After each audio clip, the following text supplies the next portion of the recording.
తెలంగాణ ప్రభుత్వం రైతుల ఖాతాల్లో రైతు భరోసా నిధులకు ఏ డేట్లో జమ చేస్తాం, దాని విధి విధానాలు ఏంటి అనే విషయంలో కీలక అప్డేట్ ఇచ్చిందండి.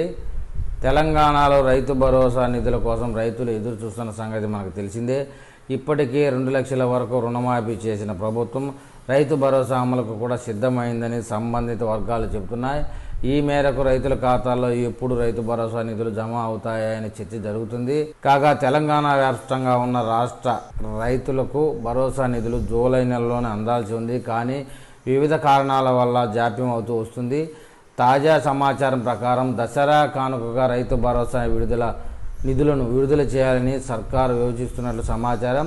అక్టోబర్ 12న దసరా పండుగ ఉన్న నేపథ్యంలో అదే రోజున నిధులను విడుదల చేసే అవకాశం ఉన్నట్లు తెలిసింది. ఈ విషయంపై రైతులు చాలా వరకు సంతోషం వ్యక్తం చేస్తున్నా మార్గదర్శకాలు ఎలా ఉంటాయనే విషయంపై ఆందోళన చెందుతున్నారు. రైతు భరోసా నిధులు అందరికీ ఇవ్వబోమని గతంలో చాలాసార్లు ప్రభుత్వం చెప్పిన విషయం తెలిసిందే. ఆ నేపథ్యంలో ఎవరెవరికి నిధులు జమ చేస్తారనేది తెలిసిందే. మరోవైపు చిన్న సన్నకారు రైతులకే ప్రయోజనం కలిగించేలా కటాఫ్ విధిస్తారనే ప్రచారం జోరుగా సాగుతుంది.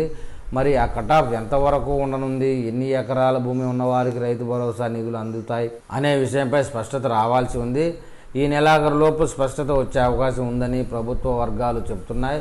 మరోవైపు కాంగ్రెస్ ప్రభుత్వం రైతు భరోసా కింద పెట్టుబడి సాయంగా 15,000 ఇస్తామని ప్రకటించిన విషయం తెలిసిందే. మరి పెంచిన డబ్బును ఇస్తారా లేదా గత ప్రభుత్వంలో ఇచ్చిన సాయాన్ని కంటిన్యూ చేస్తారా అనేదే ఉత్కంఠగా కొనసాగుతుందండి. మరి ఈ విషయంలో తెలంగాణ రైతులు ఏమని కామెంట్ చేస్తారో చూద్దాం.